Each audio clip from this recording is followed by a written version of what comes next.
সাক্ষাৎ হলো, রাত্রিবেলায় শপথ বাক্য পাঠ করা হবে। গত যে কোনো সময়ের তুলনায় এই সময়টা হলো অত্যন্ত নাজুক পরিস্থিতি মুসলমানদের জন্য।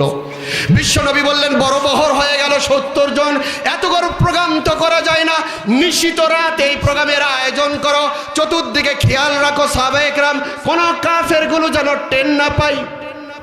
আল্লাহ রসুল গোপনে গোপনে হাজির হলেন।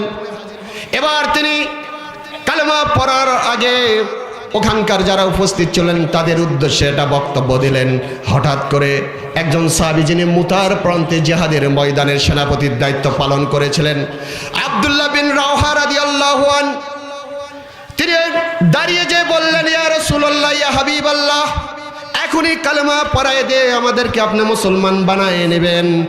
আপনার পক্ষ থেকে যদি কোনো শর্ত থাকে আমাদেরকে আগেই বলে দেন, আমরা সেই শর্ত মানতে পারি কিনা দেখি। আল্লাহর হাবিব বললেন হ্যাঁ, 2টি শর্ত রয়েছে।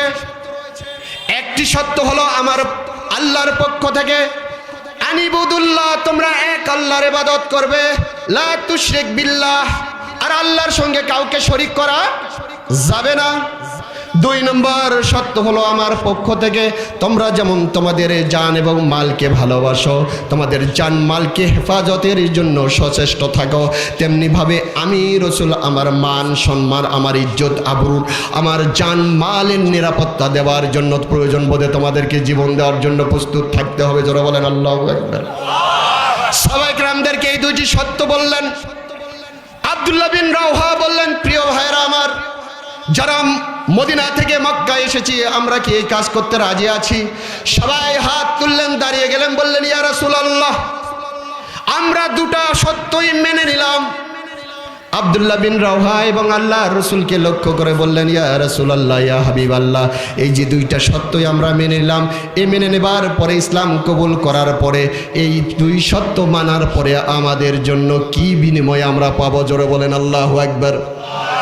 আল্লাহ রসুল কথা বলতে পারছেন না, কি পাবেন এর বিনিময়ে? বিশ্বনবী যখন কোনো কিছু বলতে পারছেন না, সঙ্গে সঙ্গে আসমান থেকে আয়াত নাজিল করে দেওয়া হলো। এই জন্য সূরা তাওবাটা যদিও মাদানী সূরা, 9ম হিজরিতে নাজিল হয়েছে, কিন্তু মুফাসসিরে ইকরাম বলেছেন যদিও সূরাটা মাদানী কিন্তু এই আয়াতটা হলো মাক্কি আয়াত। নবুয়তের 13 বৎসরে এই আয়াতখানা নাজিল করে দিলেন। আব্দুল্লাহ বিন রাওহা রাদিয়াল্লাহু আনহুর ওই কথার জবাবে আল্লাহ তাআলা নিজেই জবাব নাজিল করে দিলেন। আয়াত নাজিল করে আল্লাহ রব্বুল আলামিন বললেন তোমরা যদি তোমাদের জান তোমাদের মাল আল্লাহর রাস্তায় দিয়ে লড়াই করতে পারো, জিহাদ করতে পারো, আল্লাহর জমিনে আল্লাহর দ্বীন কায়েমের জন্যই সংগ্রাম করতে পারো, বিআন্না লাহুমুল জান্নাহ, এর বিনিময়ে রব্বুল আলামিন তোমাদেরকে এমন একটা জান্নাত দিবেন যে জান্নাতের কথা তোমাদের অন্তর কখনো কল্পনাও করতে পারেনি। জোরে বলেন আল্লাহু আকবার।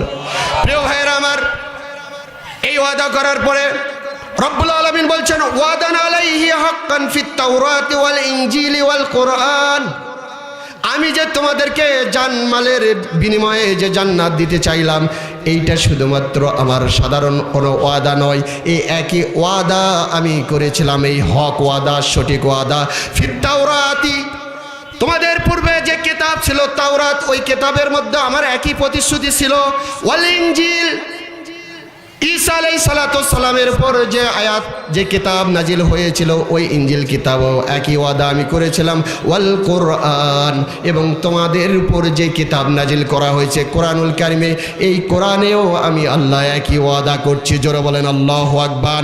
ওয়ামান আউফা বিআহদিহি মিনাল্লাহি ফাস্তাবশিরু বিবাইয়িকুমুল্লাযী বায়াতুম বি, আল্লাহ রাব্বুল আলামিন বলছে বান্দারে তোমার সঙ্গে যে ওয়াদা করলাম এই ওয়াদা কি তোমার মনের মধ্যে সন্দেহ হয় নাকি যে আমি এই ওয়াদা পালন করব কিনা?